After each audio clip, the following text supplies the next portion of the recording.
Sir லேடிஸ்க்கு வந்து periods டைம்ல அடிவயிறு வலிக்கும், வயிறு சுத்தின பகுதி ஃபுல்லாவே ஒரு மாதிரி இறுக்கமா வலிக்கும். ஐடில வந்து எல்லாரும் நைட் ஷிஃப்ட்டும் பாக்குறோம். சோ இதுக்கு நாங்க என்ன பண்ணணும்?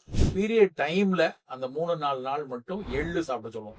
எள்ளு உருண்டை, எள்ளு பொடி, எள்ளு தோசை ஏதாவது ஒண்ணு எள்ளை பயன்படுத்திய உணவு.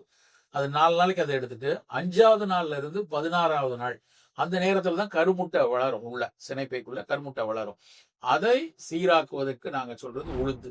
உளுந்து வந்து ஃபைட்டோ ஈஸ்ட்ரோஜெனிக் ஃபுட். அதாவது உளுந்தங்களி, உளுந்து தோசை, முழு உளுந்து கஞ்சி, உளுந்த வடை ஏதோ ஒண்ணு உளுந்து சேர்ந்த உணவுகளை அந்த 5ல இருந்து 16 வரைக்கும் எடுத்துக்கணும். 16க்கு அப்புறம் அந்த கருமுட்டை பர்ஸ்ட் ஆகி அதுல இருந்து முட்டை வந்து சினைப்பை பாதை வழியா கருப்பை நோக்கி வரும்.